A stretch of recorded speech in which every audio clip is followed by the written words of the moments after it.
Welcome, ladies and gentlemen, to episode 4 of Birdie to Bogey. My name's Alex, I'm Andrew. and in this week's episode, we'll be covering the John Deere Classic, the LIV Portland tournament. Then we'll have some fun, talk about Golf Digest's top 3 golf courses in the world, and finish up with some news on the GOAT himself, Tiger Woods. So starting off with the John Deere Classic. This took place at TPC Deere Run. It was the PGA tournament for the weekend. TPC Deere Run is in Silvis, Illinois, in the Quad Cities area. You might have heard Davenport mentioned by some of the announcers, probably the biggest city in the Quad Cities area. But Andrew, what are the highlights from this week's PGA tournament? Yeah, I mean it's not much, but I mean it's worth mentioning for sure. JT Poston, he won today. It was definitely exciting for him, I would say. But highlight wise, the only thing that I really thought was necessary to talk about was Chris Gotterup. I mean this man, second round, he gets to the 14th hole and he drives the green on a par 4. That's impressive. 351 yards, and this man is able to dial it in enough to land on a fucking green. That's what a last name for a shot like that. Got her up. Chris, he got her up. He got that ball up. So yeah, I mean that was definitely cool to watch. I kind of heard about it and I was like, no way. I mean, like, yeah, obviously they're pros, so like it's obviously possible.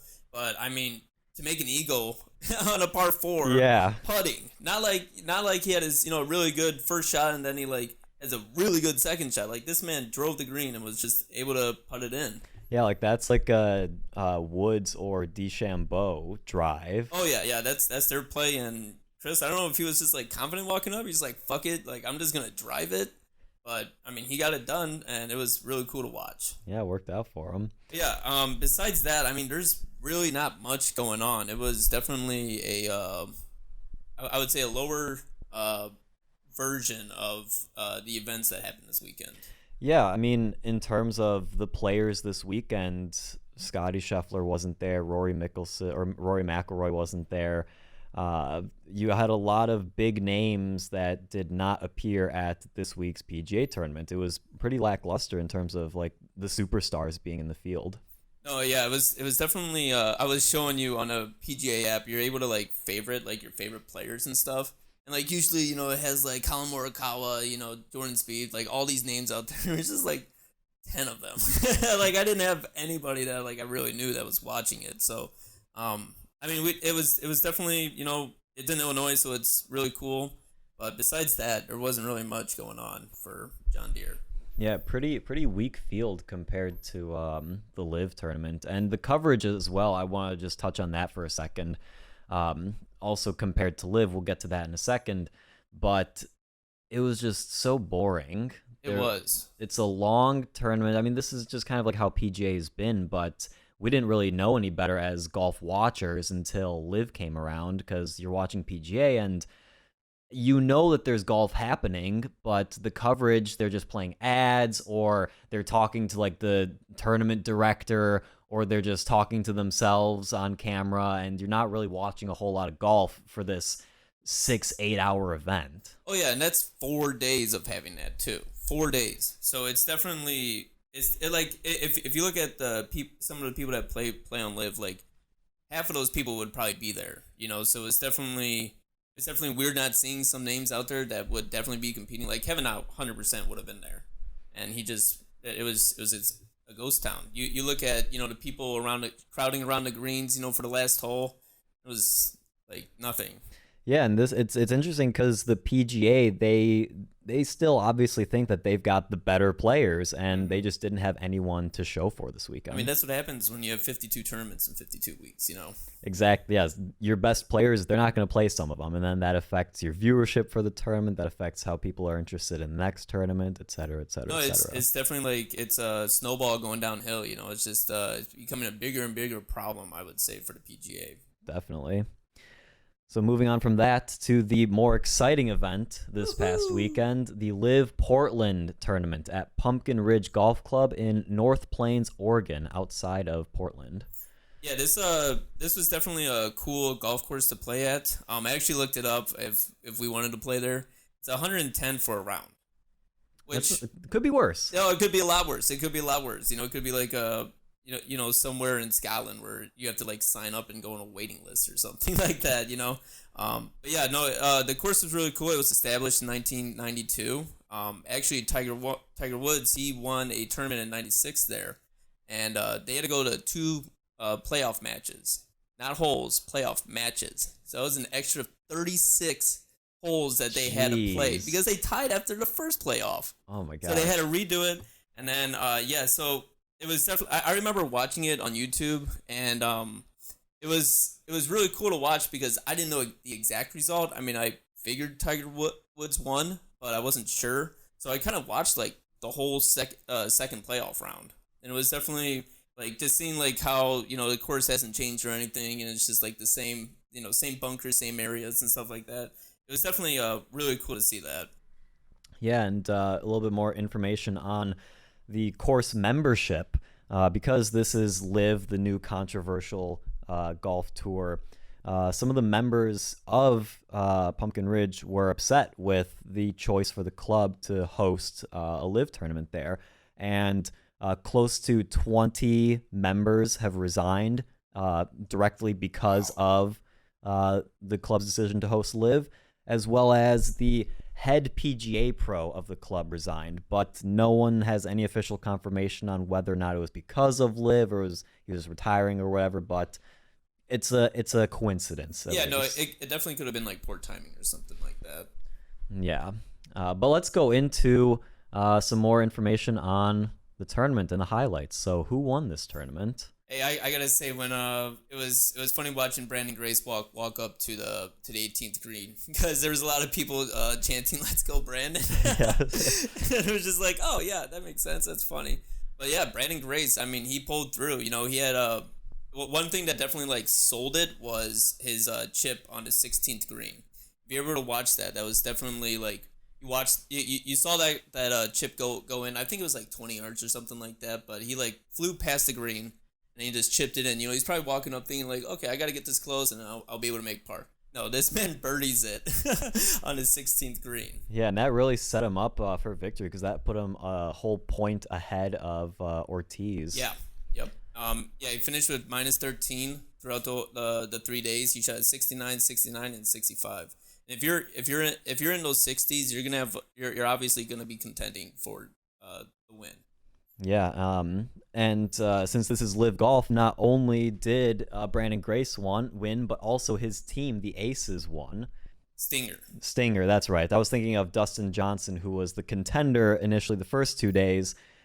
He was part of the Aces. He was, yeah. But yeah, no, it was, I mean, going back to Brandon Grace, he, this man won $4 million this weekend. Yeah, that's some serious cash. Yeah, no, it's like, you look at, for the John Deere, JT Poston, he won 1.2 million. Yeah. It's like, yeah, that still is a fuck ton.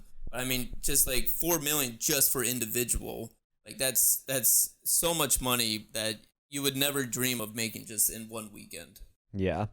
And actually, I'm remembering now. So his team did not win. Brandon Grace's team didn't win, but the Aces did win. So even though he was not on the Aces was the team that won. So that's another interesting thing that we've talked about before, how Aces, that team won. That team has its own prize pool. It gets paid out to, like I said, Dustin Johnson, who finished 4th place. He got a 4th place prize instead of a 1st place prize, but his team gets a 1st place prize. Oh yeah, I mean, it's really cool to see the payouts like that. Yeah, for sure. I mean, the Aces, they shot minus 23 in 3 days. Like that's insane. Yeah, you're that was not impressive. Gonna compete. The Stingers came, I think it was like minus 16 or something like that. So it was definitely a blowout. You had Patrick Reed and you had DJ, shooting minus 9. They actually, both of those guys came out with $1.2 million. It's like that was just the team aspect. That wasn't even just they made more from the team because it was 3 million total. So they had 4 guys. So it's definitely cool just to see how much money they're throwing out there really. Yeah, and it was cool listening to the announcers talk about the team format because they had mentioned that one of the players had said this is the first time that they're in a tournament where they're not rooting against everyone on the field. There's at least 3 guys that they're rooting for because they're on the same team as them. Oh yeah, they have their back for sure. You know, like if you watch the ending part of Brandon Grace, like his teammates were there to celebrate with him. You know, they were hoping that he made a solid shot in the middle of the green. You know, super safe, and just rolled it, 2-putted it in, and it was they instantly got the champagne out and just started spraying everyone. It was super cool to watch. Yeah, that was it was reminiscent of what happened in London with Luis Oosthuizen's team. Yep. And Schwartzel taking the first place trophy there. One thing that I noticed compared to John Deere was the crowd. Like when Brandon got onto the 18th green, that crowd just formed all the way around the green. You know, it was you if you were like super short, you could not see the end of the street that was close to the entrance of the golf course. Like it was all surrounded, completely surrounded. There was people. I was talking to my cousin, and it's like there was people like on the edge of the water. Like if they started celebrating or something, like someone was gonna fall in almost. Yeah, this was a yet another sold out event. London sold out, and now Portland too has sold out for LIV. Yeah, no, it's definitely becoming a theme almost. It's like selling out everywhere. It's not a bad thing, that's for sure. Yeah, and the players, they also, Koepka and a couple others, they were talking about the energy that the fans are bringing. Oh, yeah. And especially, like you mentioned, compared to John Deere, where you don't have these stars, it's not as exciting for some of those fans that go there. LIV just brings a whole new kind of dynamic for these guys that are playing. Exactly. I mean, if you're watching the John Deere, you just hear golf claps, basically. There's like the little subtle claps, but at LIV, everyone's shouting, everyone's having fun and stuff. And it's definitely more entertaining, I would say, for both the players and the fans. Yeah, so speaking of the players, you want to start talking about a couple of the ones that we have written down here? Yeah. I mean, just to start off with the aces alone, you had DJ, shooting -9, Reed shooting -9, Taylor Gooch, he shot -4. And then what I was really looking forward to was Pat Perez playing. First 2 days, I think he shot pretty well, but then I don't know what happened on the third day. He ended up being +6. Dang. Yeah, and it was like he's definitely a lesser known name, I would say. He's like the lesser known John Daly, I would say. Like he kind of brings that party aspect to golf, but he's not John Daly, material, I would say. But yeah, Pat Perez, he got his first PGA win in 2009 at the Bob Hope Classic. Then he's had 2 others, the OHL Classic in 2016, and then the CIMB Classic in 2017. So it was just really cool seeing him out there. Like he definitely brings that like aspect that the fans like to see. Someone was saying that was like, I don't know if it was you, it was like business in front, party in the back, and I was like, nope, it's just party. Yeah, with his mullet. Yeah. It was. He's definitely a character on the course, and it was fun hearing his hot mics whenever he would miss a shot. Yeah, he had a shot. I can't remember what hole he was on, but he just like kind of sliced it and missed the green by a lot. It looked like my shot, kind of. And you just hear him in the mic. It's all quiet. The announcers are quiet, and you just hear, "Fuck." It's like it's YouTube, it's not like he's on TV. You don't really have to worry about it too much, but it's just like, yeah, like they get frustrated too. Yeah, there was a putt that I saw him make, and well, he didn't make it. He was just maybe an inch or two short, and the mic wasn't on, but you could very clearly read his lips. He was like, "God damn." Yeah, so I mean, it's always cool. Now that Pat Perez is in it, there was like a little interview before the tournament even started. It was like DJ and him sitting down, I think they were driving on the way to the golf course, and DJ like turns around because he's riding shotgun. He turns around to Pat. He's like, "You better play good. You better play good." But it's just like that team aspect. It's like they're bringing people together, golfers closer together than ever before. It's just like the Ryder Cup, I would say. But the coolest thing was having Brooks play. Having Brooks Koepka out there, having Bryson DeChambeau, and then Brooks actually played with his brother. Yeah, speaking of bringing players closer together. Yeah, I mean, you got brothers playing together. That's super cool. Like I don't think there's a golf tournament out there that would have that. But so with Brooks, he started off slow, then he got really hot, and then he dropped down to even. So he shot a 70, 70, and then 76. And guess how much his payout was for shooting even on 3 days? What was it? $223,000. Jeez. For 3 days. His brother shot a +3. He shot a 73, 74, 72. Came out to 168,000. Not bad. Not bad at all. Not a bad weekend whatsoever. And it's super cool just to, you got brothers playing together. I would love to play with my brother and make that much money. Yeah, right. Yeah, for those of you wondering maybe how Brooks ended up playing with his brother Chase, so there's a draft format, as we've talked about in previous episodes, for the where the captains choose players. We didn't really go over the format itself, how it works. So the way it works is you have 12 captains, of which Brooks is one of them. And then it goes in reverse OWGR order. So that's the official world golf rankings. And it goes in reverse order. There's 3 rounds of picks. So in the first round, the lowest ranked captain will pick first, and it'll move up to the first ranked captain. Second round, it reverses. So the highest ranked captain goes first, down to the 12th ranked captain. And then for the third round, it goes back to the same thing as the first round. So worst ranked goes first, and best ranked goes last. So the first ranked player, or the best captain, really, in terms of the official rankings, has the least opportunity to pick the players that they want to pick, and the worst captains, really, have the most opportunity to bring in players. And speaking of worst captains, Phil.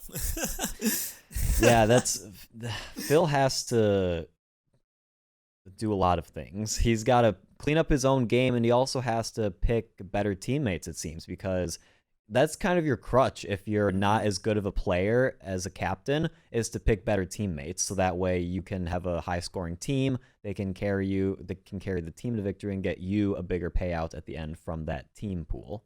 Yeah, I mean, with Phil, it's definitely, like, as a lefty, it's definitely hard to watch that, because growing up, I was like, oh, he's a lefty, like, that's my favorite player immediately, because there's not a lot of lefties out there. Just to see him,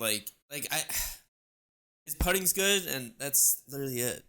We were watching the highlights of him, and anything that wasn't a putt wasn't good. Yeah. And if it was a putt, then he was just draining them from like 20 feet out. Yeah, no, there was one that was like, it seriously was like 30 feet out or something like that. Yeah. He just drained it. Yeah. It's just like, imagine if he was, getting it, way closer to the hole, how many more birdie opportunities he would have and stuff like that. So it's definitely hard to watch, but I mean, he's getting paid still.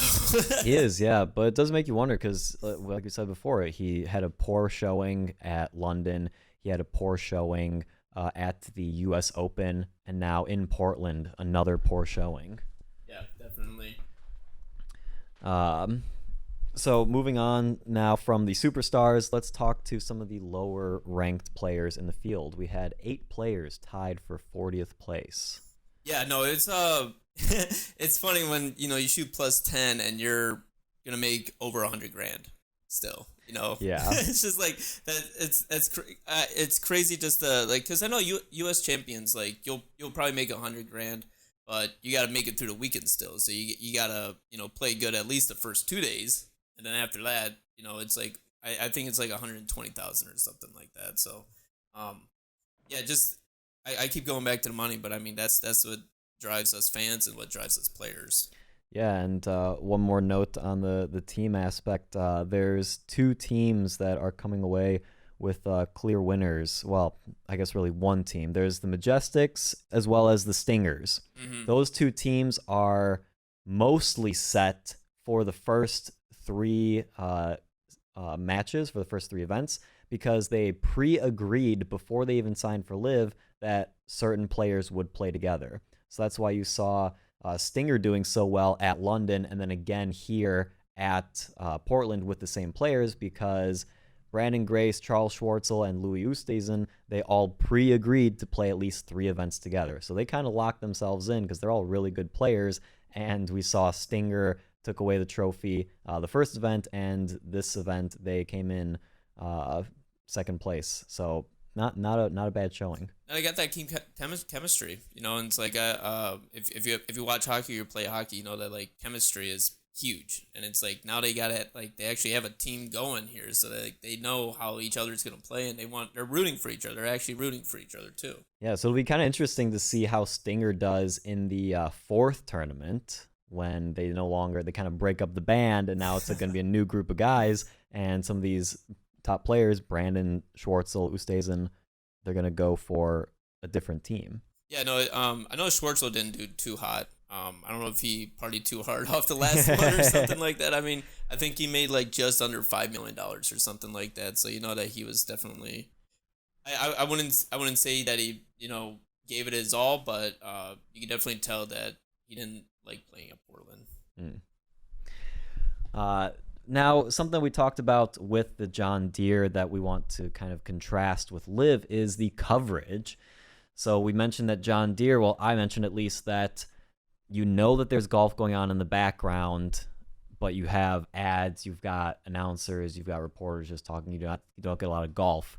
With LIV, I watched a lot of golf when I was watching LIV. It was shot after shot after shot, and then you'd have the announcers on the course. You'd have little cuts here and there, but then it was right back to the action.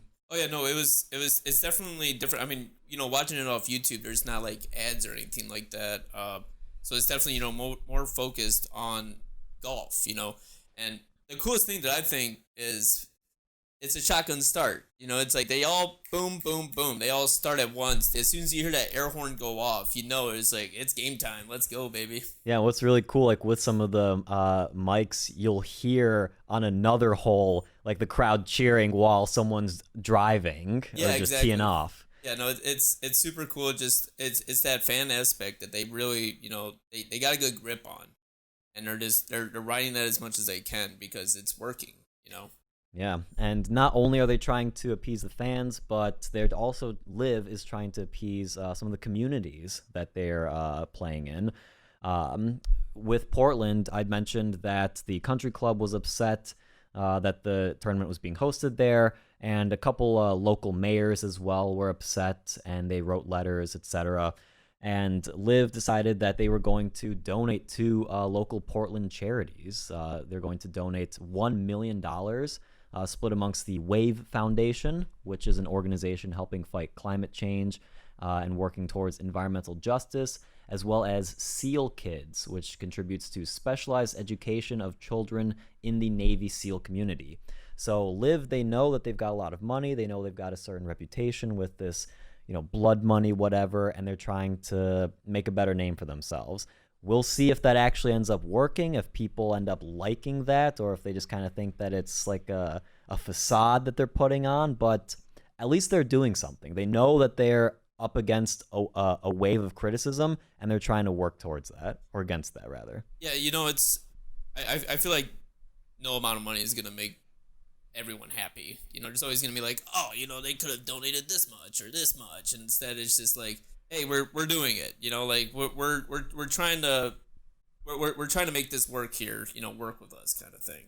Yeah, and that's gonna give the PGA a little bit more competition, maybe, because not only does the PGA have to pay their players more, but maybe now they're gonna have to start investing in these local communities that they keep playing at, and there's so much foot traffic and whatever, and visitors and tourists, and PGA is gonna have to give back a little bit to more than just the players. Oh yeah, I mean, and hey, everyone wins in that aspect. It's definitely it's always cool seeing that, and it's I didn't even know about that. So it's like it's not like they're parading it around like, hey, we donated this. It's just like, hey, we got money. We want to help the community that we're gonna be playing golf tournaments in.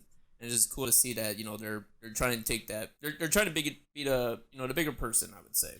Yeah, they're definitely taking seriously their whole kind of like mantra of golf for change. They're changing the game, but they're also trying to change the communities, try and do some good in the world.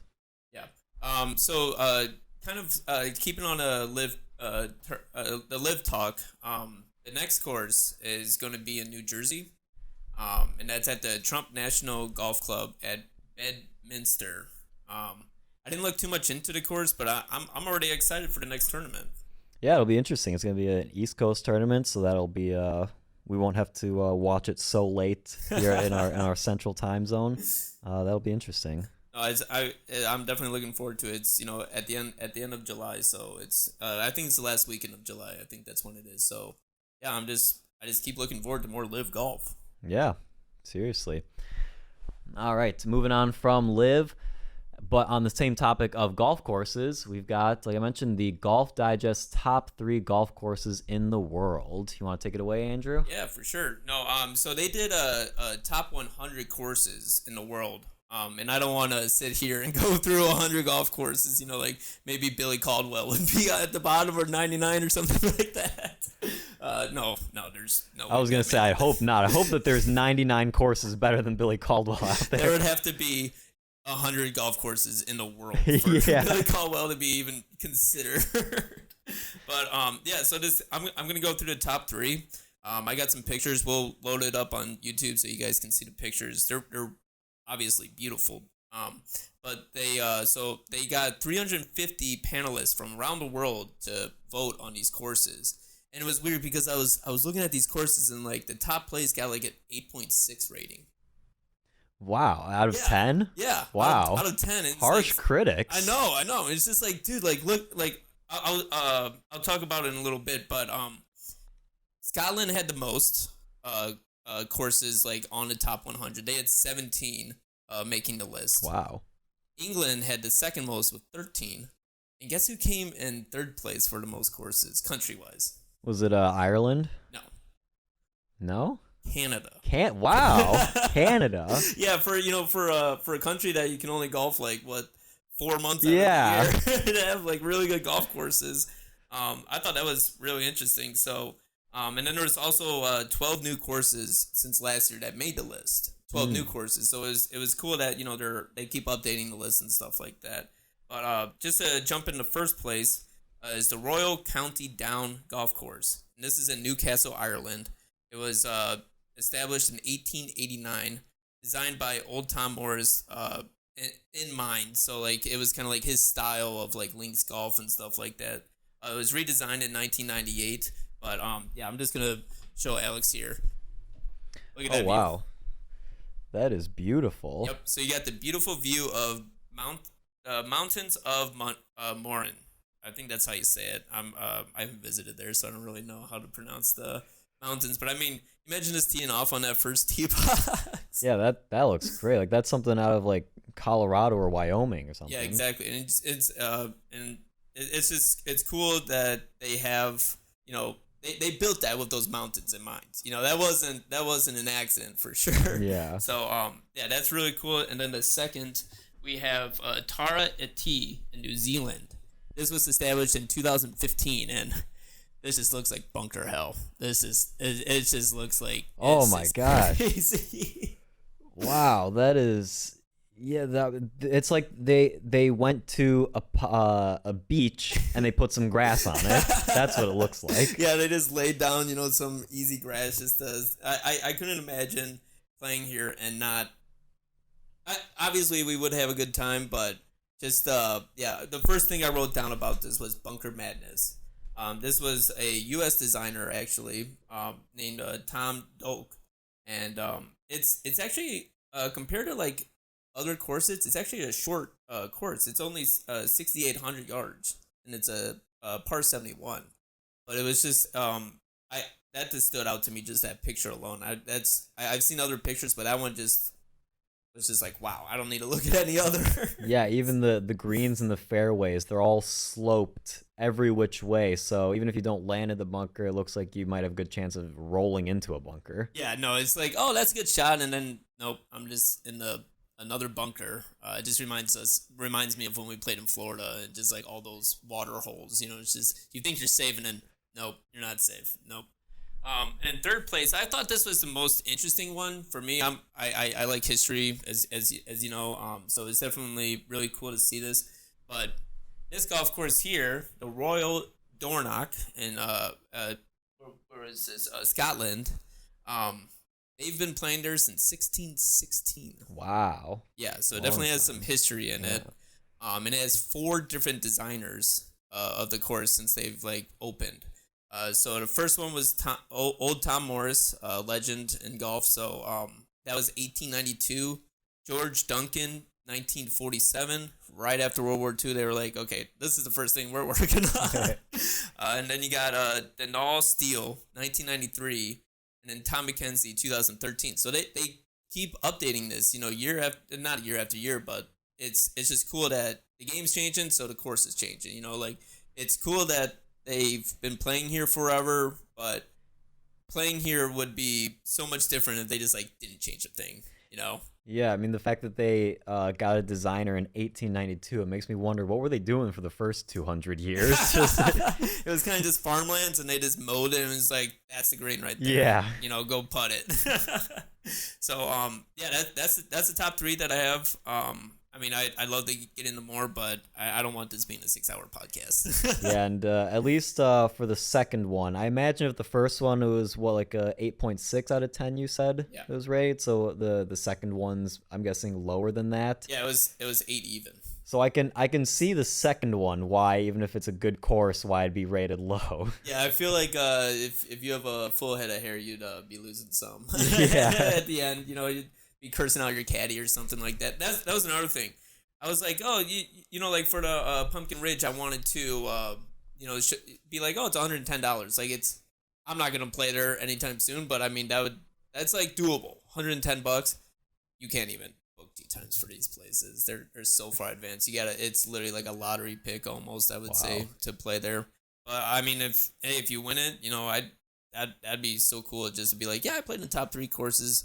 Oh, in the country?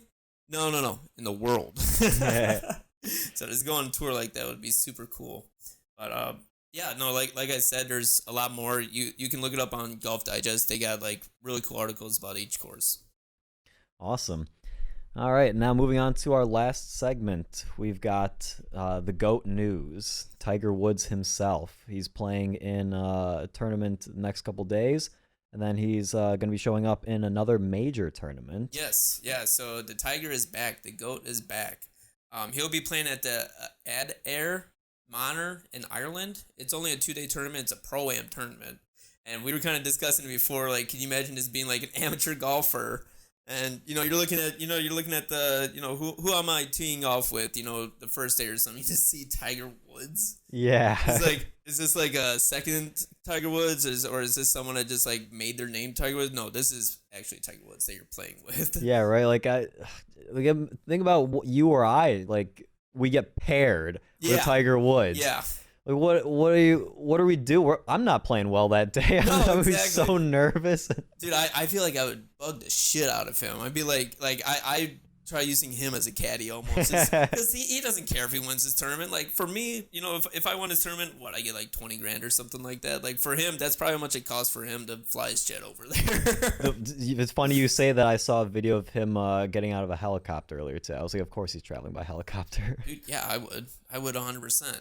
But yeah, I just couldn't imagine just getting up to a tee box and it's like Andrew Hoffman up to the tee and I hit my shot and it's like in the rough or something like that. And it's just Tiger Woods. It's like, no, he goes first. I was gonna say that's very you're flattering yourself to think that you would tee off before Tiger Woods. Yeah, no. As I was saying, I was like, no, that just wouldn't. I mean, neither of them would have happened, but he would definitely be he'd definitely be teeing off first.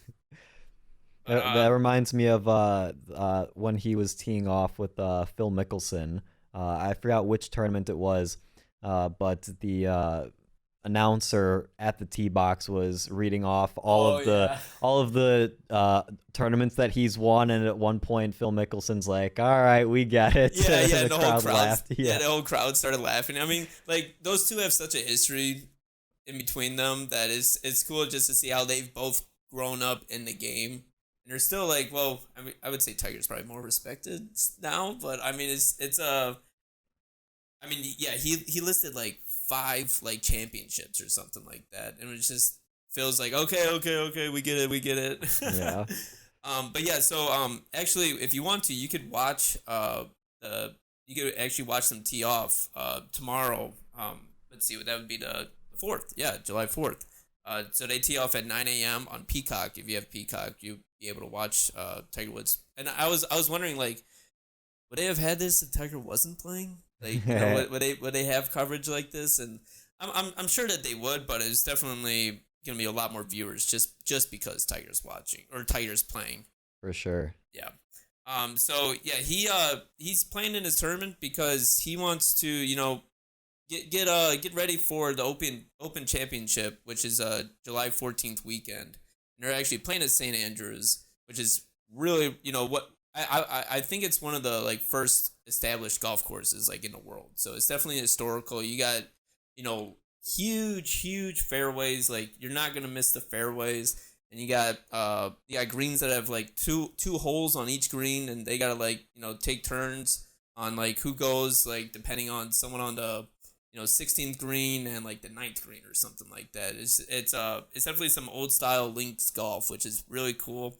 But Tiger actually won his first Open there in 2000, and 2000 and 2001 was, I would say, prime Tiger. He actually got the Grand Slam that year.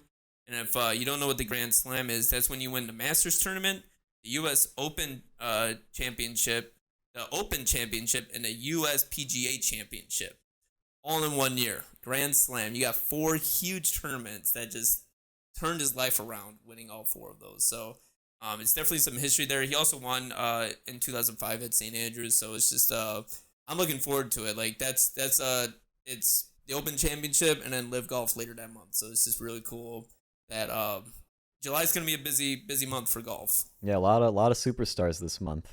Yeah, and I also found a documentary while looking this up on Tiger, and it's like that time period, the 2000 and 2001, and just I'm looking forward to watching. Like I saw it and I was like, I gotta watch this with Alex now. This is gonna be really cool to like talk about. But last year, Colin Morikawa won at St. Andrews at the Open Championship, so we'll see how he does there too. Yeah, so that'll be exciting to see. Like we said, busy month for superstars in July. Pro-Am, G.O.A.T is back tomorrow, day after. And then we'll see how he does in the Open Championship. Yeah, I was actually wondering for that Pro-Am if he's going to just absolutely destroy everyone, or is he just going to kind of, chill and relax and just have fun and, get the groove back while he's getting ready for the Open Championship. Yeah. All right, so that was all that we had for you in this episode. Hope you all enjoy your July 4th weekend. Have a fun and safe holiday. Make sure to follow us on our social media, Instagram and Twitter, Birdie2 Bogey Pod. That's Birdie, the number 2, Bogey Pod on Instagram and Twitter. Thanks again for listening, everyone, and we'll catch you all next week. Happy birthday, America.